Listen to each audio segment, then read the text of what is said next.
Hello and welcome to Let's Talk About It. This is Taylor, your host, and I hope you're all having a fantastic week. I know things in the world just continue to change, and if you've been following along with the podcast, if you've subscribed to the podcast, then you know that we are just finishing up a biracial series, which was so freaking exciting and healing and literally all the feelings to create, to participate in, to share. I've loved hearing from some of you all about your own experiences with being biracial, and I realize there's a lot to expand on that topic, and I'm definitely wanting to cover more around being mixed race as well, and not just being black and white. This series was specific to being black and white because that's my background, and you all have asked a lot of questions around this. And I do think it is a specific mix that is like extra polarizing these days and has a history of being very, very polarizing, and is also a huge, it's a huge factor within colorism, right? And how we experience white supremacy in our systems. So super appreciate your support in the biracial series. And I realize there are several folks from Bachelor who are half black, half white, who were not able to make it for that series of recordings. And if y'all are interested, I can definitely do some more episodes, including the folks who weren't able to make those recording times, because I would also love to share their stories as well. And it's also kind of fun too, because I'm like getting to know other people in Bachelor world that I get along with and that I have shared similar experiences with. So it could be fun. It could be coming. It could be coming in the future. I always try to cover a variety of things on here, so don't want to saturate it too much with all one thing. But today's episode is going to be quite different from what we've had the last 4 weeks with the biracial series. Today, I'm going to answer a bunch of your questions around sex and relationships. And this is kind of a little bit of like a sneak peek here into what I'm doing on my Patreon page, where I'm doing a monthly sex and relationship Q&A. Next week, I'm starting my PhD program in clinical sexology, which just feels so wild to even say out loud. But I'm very, very excited to be sharing along with you all. So at least one episode a month will be around what I'm learning, and hopefully I'll be able to have some of the instructors at the program at Modern Sex Therapy Institute on with me as well. So stay tuned for all of that. Also in this episode, I'm so excited to share with y'all that we're doing a partnership with Plan B. So let's get right into it. Let's talk about it, I guess. It's so cheesy. All right. The following segment of Let's Talk About It with me, your host, Taylor Nolan, is sponsored by Plan B One-Step Emergency Contraception. I am beyond thrilled, y'all, to share some information, some facts, debunk some myths, all around Plan B. This is one of my most exciting favorite partnerships I think I've ever been able to be a partner of. And I really want to encourage all of you listeners to really feel empowered in making these very important sexual health decisions, to be educated, and to just increase that feeling of empowerment and to be educated around this, right? Like, we need more of that. I don't know if any of you can relate to this, but I recently had an experience where I needed to talk to my partner about potentially using emergency contraception. We talked it over and shared our experiences with it together, which not only helped grow our connection, but also just helped to reduce this stigma associated with purchasing and taking emergency contraception. And in an instance when you have unprotected sex, or if your primary birth control method falls through, I think it's important to know that you have options, right? You got options, that it's okay, that there's no shame in purchasing this, that there's no shame in accessing emergency contraception. I've had situations with friends, traveling, say in New York and having unprotected sex, and afterwards getting a little scared and getting a little paranoid and, not really knowing what to do. And that's when I'm like, all right, time to go to the pharmacy because we can go get Plan B. Like, we need to get to the store. We need to get you some Plan B, and I'm going to be with you throughout it. We're going to go get it. Like, there's no shame in this. We have choices here. We have decisions that we can easily make. So I want to share just a bit of information around Plan B so that y'all have a little bit more education on what your choices are and how it works. So Plan B one-step emergency contraception helps prevent pregnancy, okay? Helps prevent pregnancy before it starts by temporarily delaying ovulation. So the release of an egg from the ovary, right? So if there's no egg, there's no fertilization, no pregnancy. And Plan B must be taken within 72 hours after unprotected sex or if your primary birth control method falls through. The sooner you take it, the better it works. So it's not just the morning after pill, right? But maybe like the morning after. But again, the sooner you take it, the better it's going to work. So right afterwards, when you feel like, we might need some emergency contraception, boom, a trip to the store, you're good to go. And Plan B will not harm an existing pregnancy, and it will not impact your ability to get pregnant in the future. So Plan B only stays in your body for a short amount of time, and you can continue taking regular birth control right away after taking Plan B, or you can start a new birth control routine if you don't already have one. And this is the biggest piece I really want you to take away from this, okay? In any state in the U.S., you can purchase Plan B right off the shelf at all major retailers. Wait for it. Without a prescription, without ID. There's no age requirement. So this is a myth that I feel is the most prominent when I speak with friends and family and even clients around Plan B. There was a recent study conducted by Foundation Consumer Healthcare, the makers of Plan B, and they found a few statistics around this myth in particular that I really wanted to share with y'all. So they found that 69% of adults believe that there are some state restrictions on emergency contraceptive access. Nope. Y'all wrong. It is easily accessible. You do not. It also found that 62% of adults believe there's an age restriction for purchasing Plan B. Nope. No age requirement. It also found that 55% of adults believe you need to ask a pharmacist to purchase emergency contraception at a drugstore or at a pharmacy. And y'all, that's false. That's false. You do not need a prescription. And I feel like this is a big one. The fact that 55% of adults believe that you have to talk to a pharmacist, and knowing that there might be a barrier for someone, right, experiencing shame or feeling confused or just feeling shy, right, or embarrassed perhaps, that might be a barrier to them being able to make the decisions that they want to make with their body. So again, in any state in the U.S., you can purchase Plan B right off the shelf at all major retailers without a prescription, without ID, and there's no age requirement. And all women, you should always read the label before you take it. You know, follow the instructions. One of the things that I've learned throughout this partnership with them and doing further research on Plan B is the fact, just like actually how it works, right? By temporarily delaying ovulation.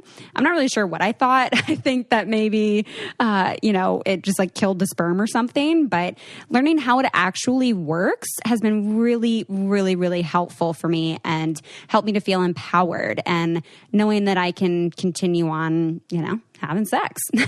It is just so important to be an informed consumer in all things, but especially related to your sexual health and to your reproductive health as well. And I think honestly, it's empowering to have a Plan A birth control method and to be educated on Plan B, a backup birth control option that helps me feel more confident and less anxious around sex, right? there's already all these things that just getting to have sex in the first place can kind of create anxiety. The last thing we want is to then also feel this anxiety after sex, and knowing and being informed about Plan B, how it works, how I can get it, helps really lessen any of that anxiety around sex and my sexual health and my reproductive health. Things happen, right? Sex happens, and it's totally okay to need emergency contraception.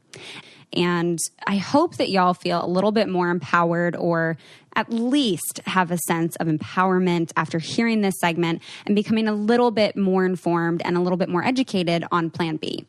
Hopefully you've learned something new. I know I definitely did. And I'm super, super thankful and excited about this partnership. So with all of that said, this segment of Let's Talk About It with Taylor Nolan has been sponsored by Plan B One-Step Emergency Contraception. And you can visit www.planbonestep.com for more information on Plan B and where to access it.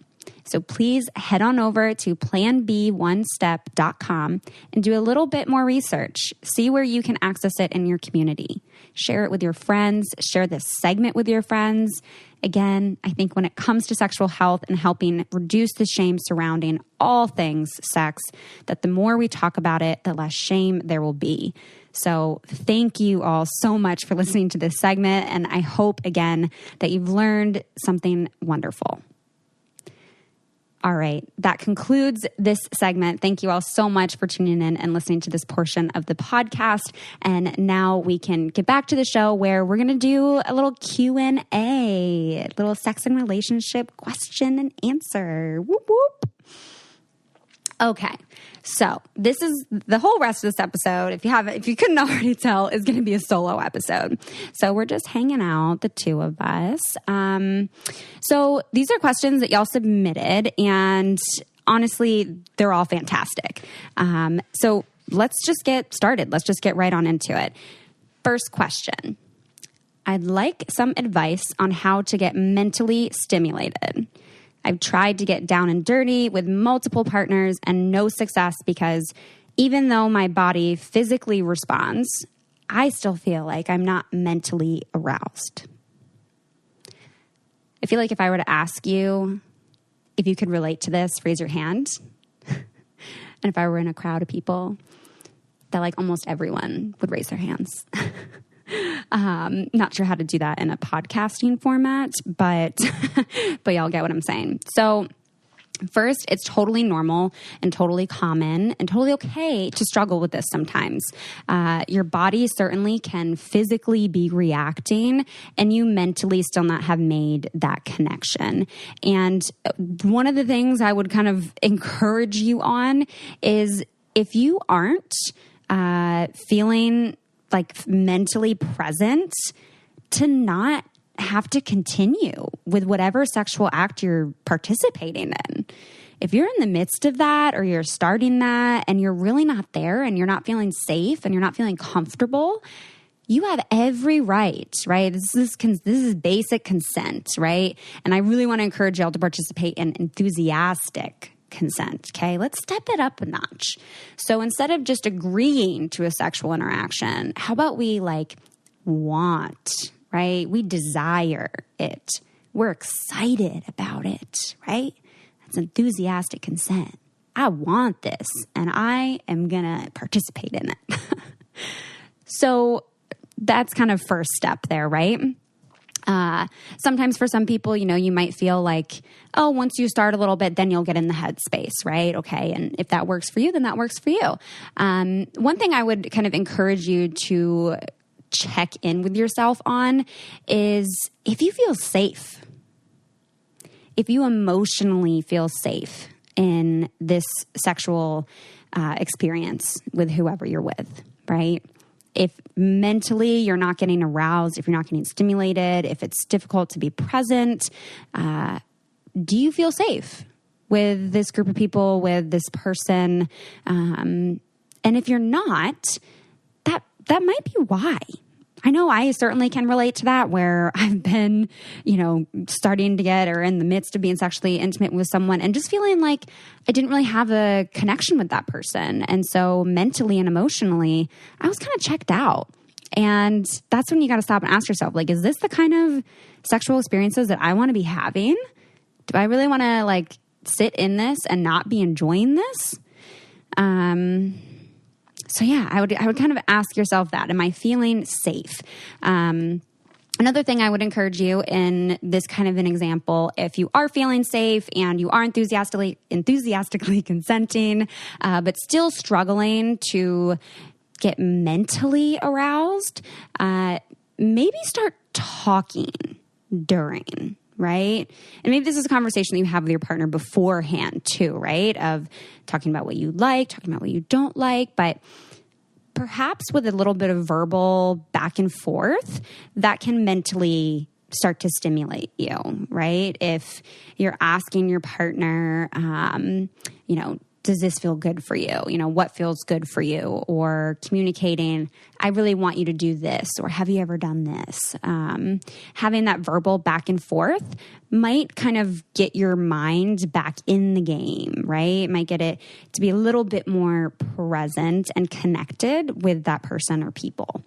Another thing that I would encourage you to practice with getting yourself, I know that this listener here put mentally aroused, but I'm also going to assume here that also means a level of being present, being mentally present and stimulated in the experience. So to practice being present in any kind of sexual encounter, first, I would encourage you to take it slow. Okay. So that way your brain is able to slowly catch up, right? As opposed to just going boom, right into it. If this is from a heteronormative standpoint here, you don't got to go straight to penetration. Okay. That is something I've worked with people on where, you feel like it's hard for you to get mentally in it because just right off the bat, you're going straight into penetrative sex. And by the time you're finished, you're finally mentally kind of present in it and starting to feel good about it, and then it's over. So increasing foreplay, right, and taking it slow, even if this is not penetrative sex, of just going slow and really taking your time. And throughout that process, I would certainly encourage you to focus in on touch. Right? Maybe you start off with some exercises of kind of playing and exploring each other, right? So maybe you start off, pick some body parts, right? Maybe you say, I want to explore your nipples a bit, and, then I want to explore how it feels to touch your toes. Maybe it's you asking your partner, can we kind of go body part by body part and go slow into this? And as they're touching you, really get focused in on that, right? Maybe it's watching them. Maybe it's watching. Maybe it's closing your eyes and really focusing in on where they're touching you or where you're touching them. And breathing. I think that's one thing, overall in life that we kind of forget to do sometimes intentionally, that can really help bring us into the present moment. And this definitely applies to sex. So breathing through, even if you're in the process of making out with someone, right? Still taking deep breaths, focusing on that, allowing yourself to just relax as best you can. And the last thing I'll say here on this question is I wonder if there's an element of pressure here. That physically your body is responding, right? Maybe you're getting erect, maybe you're getting lubricated, maybe you're getting swollen, right? Maybe you're feeling kind of flushed. And mentally, perhaps there's pressure. And this is where I just want to reassure and validate all of you listening that sex, unless this is your vibe, is not a performance. This is an experience, okay? that the only expectation here should be of safety and pleasure. And to really relieve yourself of any kind of pressure to perform, to orgasm, and to just be present and breathe and feel through each moment. And it might feel a little bit uncomfortable, and some things might come up where you're like, oh, that doesn't feel good. Or, oh, I don't think I feel as safe with this person as I did. Or, oh, if I'm not performing or just trying to please this person, not thinking about what I'm desiring, then I don't know what to do. Right? So this might spark some other conversations, not only to have with yourself, but also to have with your partner or the people that you're having sex with. So I hope that all of those things are in some way helpful for this question of having your body physically respond, but not mentally being aroused while with your partners. So I hope that helps. And let's move on to the next question, because this question, oh boy, oh boy, oh boy. Does the number, y'all know where this is going. Does the number of sexual partners you have had matter? Y'all, this is going to be a whole podcast episode on its own. Just kidding. But there's a lot to this. So I personally think that the emphasis that we put on our sexual number can be really, really damaging. And I really wish we could take the focus of what's the number of partners you've been with, and instead flip it to like, how frequently do you experience pleasure? And how have you experienced pleasure in the past, right? And I think it depends here on what people are trying to get out of this question, right? Maybe they're trying to gauge what kind of experiences you've had, right? Maybe they're trying to gauge if this is a relatively new experience for you, right? But there's all these assumptions that are built into that.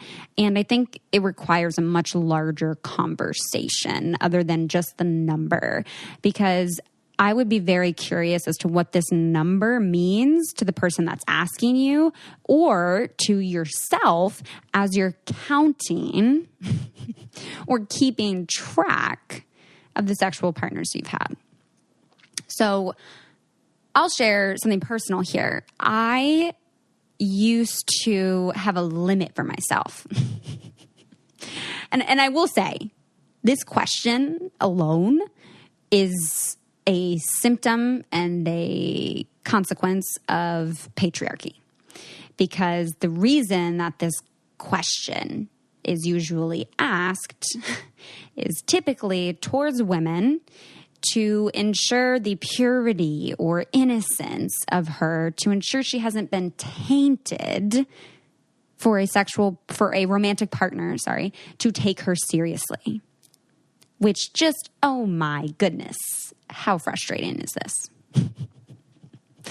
So, knowing that, right, I used to have a limit for myself because I was scared that someone was going to think I had too many sexual partners, or that I had only had a small amount, so therefore I wasn't going to be good.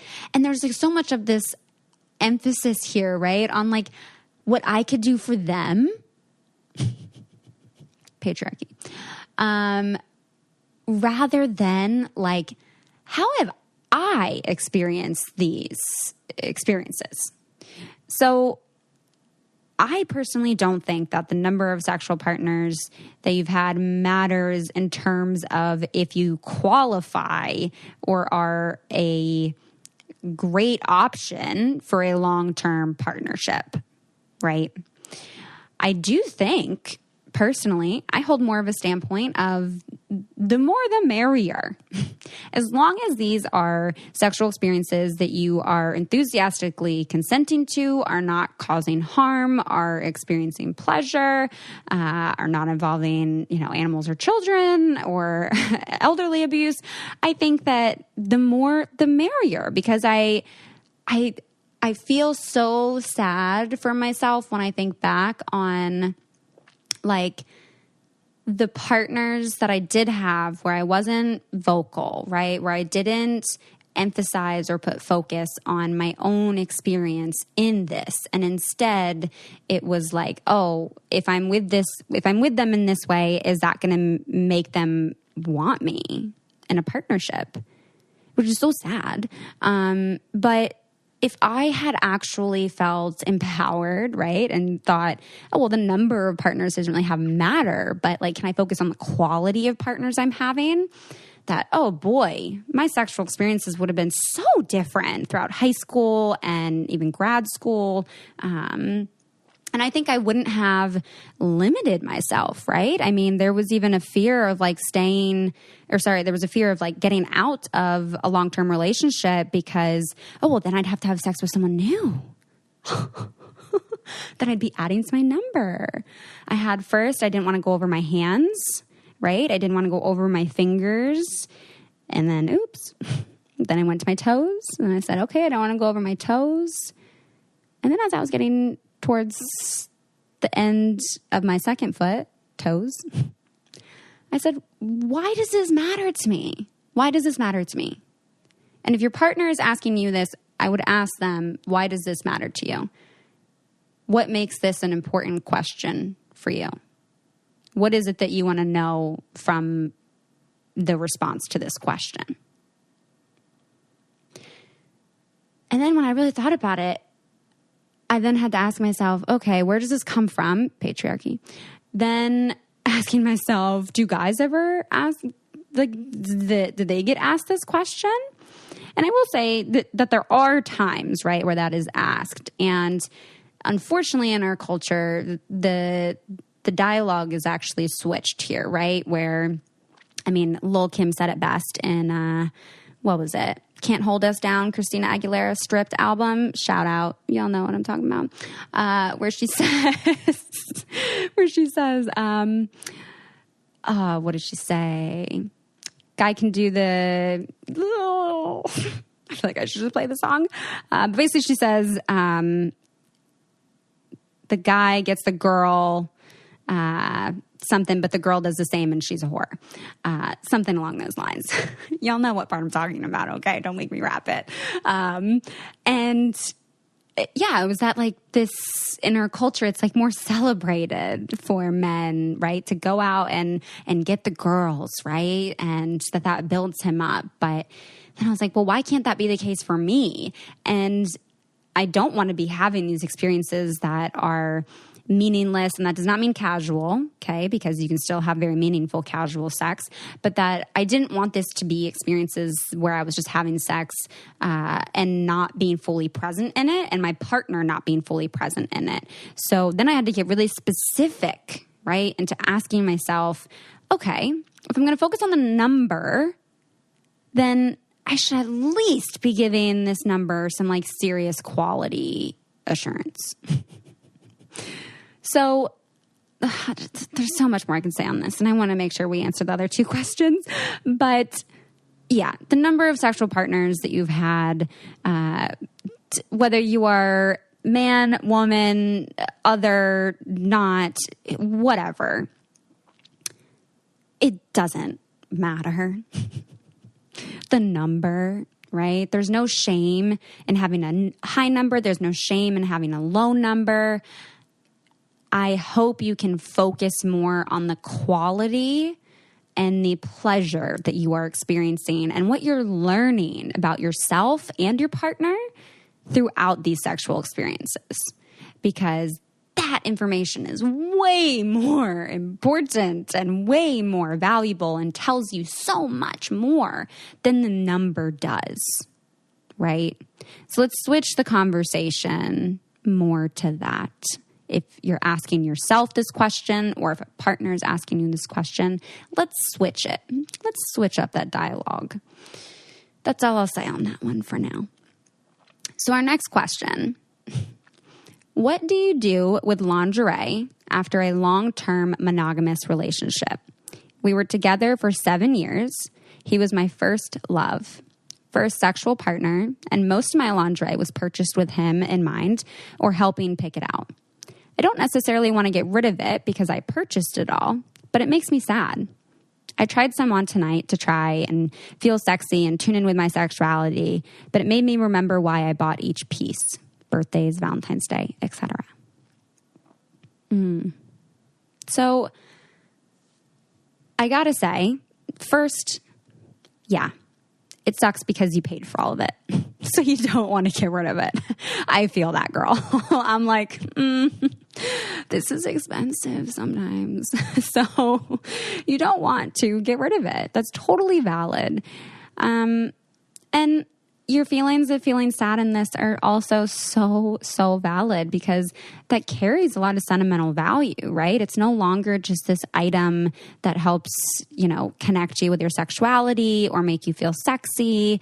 It's connected to some pretty deep feelings and memories, and that can be really, really hard. It might not be something that you need to get rid of. However, if it's making you feel really sad and it's making you kind of go back towards these memories that maybe you're not in the best place to sit with, that it's okay to put them in a box, right? And put them under your bed, put them in your closet, put them in your storage unit, wherever it is. It just might not be time right now to revisit that. I'm in a similar boat as you. I have there's a few pieces of lingerie of my own that definitely feels the same. And, this is after like my 3-year monogamous relationship, and some of it is still in his box. I can't be the only person that has like boxes for each ex with like memories in it. This might be the Cancer coming out on me. That's like, I'm so sentimental. Like, these are memories, but I also don't want it in my day-to-day life. But yeah, there's definitely some pieces that are still in those boxes. And there's others that now I do wear. And I think for me, as time went on, it became more my items, that the memories did start to fade. And when they would come up, I'm on very good terms with this in particular ex. And so if anything, I look back on it now with fondness and gratitude for that relationship. But now just might not be a good time for you. And in this, girl, I know it's kind of expensive, but I would maybe look into getting some new stuff. And I would also highly encourage folks, even in long-term relationships here, that when you do buy lingerie, that it doesn't have to exclusively be for your partner, right? If that floats your boat, go for it, boo. But you're also totally entitled to get it for yourself because you feel good in it, right? And maybe over time, as more time goes by after this 7-year relationship for you, you might feel like, you know what? Yeah, these were my items and I bought them because I wanted to make my partner feel special. And this says XYZ about me and how I feel in this when I'm with me is XYZ, and can kind of focus in on that. And it might take time, and that's totally okay. I would be very gentle with yourself on this because lingerie, right? Picking out these sexy items to be sexy for your partner, for your first sexual partner, that's very, very memorable, right? That's very emotional. So I'd be very gentle with yourself on this. Yeah. that's a tough one, but sending you all the positive vibes, and would also definitely encourage you to follow along on my Instagram, because I will have some deals for lingerie for you soon, because I feel you that this is expensive. So I'm trying to help you all out. All right, let's get to our last question here. When I was in college, I had a couple of sex relationships that emotionally destroyed me. I was always seeking something more, and they weren't. When the last one left, I could not stop crying, and we didn't even know each other very well. It just felt like he used me for sex, got what he wanted, and then left. And I've never been able to have that type of relationship since. I was in my early 20s and I just turned 30. Since then, I've had a long-term relationship, but I'm now single. Do you have any advice for someone that may be looking for a sex relationship and not want to get hurt from it? So, there's a lot here. It can be so hard when you're wanting more from a relationship that you're being sexually intimate with, and the other person doesn't. That absolutely would create an environment that you don't feel emotionally safe in, to where that could emotionally destroy you. The thing I want to encourage you on, and all of the listeners here, is when you do start engaging in a sexual relationship with someone, to let them know what your expectations are. Let them know what it is you're looking for. If that's flexible, then totally share that. Be like, I'm looking for a long-term relationship, but I'm also kind of flexible to just make sure that I feel safe in this relationship, and that we have consistency, and that helps me feel emotionally safe, which helps make me feel more comfortable to be open sexually with you. Maybe it's saying, I'm really just looking for, something casual here. But, I'm also open-minded to knowing that we might develop feelings for each other, and I might want something different in a few months. Maybe it's hard. It is, I'm looking for a romantic relationship, and if you don't want that, then we are not going to go down this road, right? So getting specific about what it is that you're looking for, and it sounds like you kind of knew that you were seeking something more, and that they weren't. And like I said earlier from the numbers question, I definitely thought, this was like as a teenager, and like you said, this was in your early 20s. After my first sexual partner, after my first boyfriend, I thought that if someone was going to be sexually intimate with me, that meant that they really cared about me, and then they would want to be with me. So I thought, if I open up sexually, and if we have this sexual relationship, then they're going to want to see me again and again and again and again and again, and then we'll be in a relationship. And I think I look back on it now again with some sadness here. And I think, man, if only I had felt more empowered in myself to communicate what I really wanted from that person, right? I want you to show that you care about me. I want to see you consistently. And instead of feeling like the ball was in their court, right? Like you said, you felt like you got used for sex, that he got what he wanted, and then he left. And girl, I don't want you to be in that position. I don't want you to feel like that, unless you enjoy being used for sex, right? Unless that's your thing, and you're like, use me for my holes, that turns me on. Doesn't sound like that's the situation, but yeah, you don't want to feel used. So I really want to encourage you to speak up for yourself, and to really be clear with yourself. If this person isn't treating you in a way that makes you feel respected, that makes you feel safe, that makes you feel cared for, guess what? They don't get to come in the party. That party's your vagina. They don't get to come in. If they're not going to follow the house rules, if they're not going to, knock on the door and wait till they're let in, if they're just going to barge on in that door, That's not how it works. You deserve better than that. You have a valuable house in there. That is just, I don't know where I'm going with this with this metaphor here, but it's not a good feeling to feel used for sex. And my advice for you for looking for a sex relationship and not wanting to get hurt from it is to really be specific with yourself and your partner. So what does it mean for you to get hurt from a sex relationship?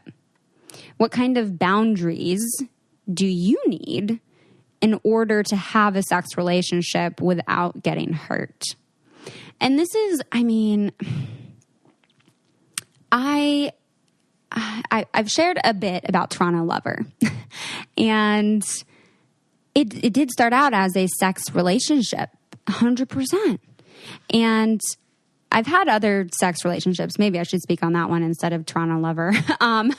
But there's a man in Seattle that I've had a sex relationship with, and some of the boundaries that I put in place to ensure that I didn't get hurt. And for me, getting hurt might look similar for you, but for me, getting hurt from that relationship would have felt like an assumption that he could have me whenever he wanted me, an assumption that, or I guess more of like a boundary sort of thing, would be that we essentially would only get together at nighttime.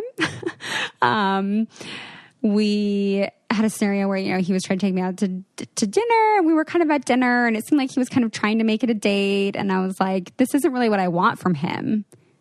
And then I just straight up communicated, like, did you feel like we had to go to have dinner together before we could have sex? And he was kind of like, well, I wanted to hang out with you, and yeah, I thought that would be nice. And I was just kind of like, yeah, it totally is nice, but we don't need that. I'm not looking to date you. I just really enjoy ravaging each other. So communicating specifically what your needs are with that person, I think help you to not get hurt. With Toronto Lover, and I've kind of shared this a bit in the past here too, that started as sexcation, right? And along the way, I had to be really honest with myself and with my feelings. And I think that this is kind of the tricky part of wanting to have an exclusively sexual relationship with someone who you also genuinely think you might be interested in dating long term, is this assumption that you have to not have feelings for that person in order to just have a sex relationship. So again, boundaries might be slightly blurred there. That might feel really uncomfortable. You might feel like, I don't know how to freaking do that. I either have to have feelingless sex for it to be exclusively a sex relationship. Otherwise, this is not going to work. And that's totally okay. But then I think you're going to need to check in with yourself and ask, what are your needs in this in order to maintain that and to then communicate that. And if it isn't upheld by that partner, then boo, that's on you. That's all on you to uphold if that's not working for you. If you're feeling used by this person that you're having a sex relationship with, and you communicate around that, and they're still continuing that behavior that's making you feel that way, that's going to be up to you to no longer engage in that relationship. So, that was a good one. That was a good question. I sincerely hope that the responses that I've given to these questions, both with some personal experiences that maybe I hope we all can relate to on some level, but also just kind of some actual tips for going about this kind of different kind of, sex and relationships topics. I hope it's been helpful for y'all. And I'm definitely going to be continuing answering Q&As around sex and relationships on my Patreon page, so y'all can check that out. But I honestly love doing this, and I love actually getting some specific details from y'all about what it is you are experiencing. And as I'm going along my PhD program, I'm definitely going to be sharing more and more around sex and relationships. And y'all, I could not be more excited and mind blown that we had a partnership with Plan B on this episode. Can you believe that? I feel like this is one of my moments of I feel like I made it. I couldn't say more positive things about this brand and this product. So I really do hope that y'all share this episode and that, leave a review, leave a star rating, check out Plan B. Please, please, please remember you have options.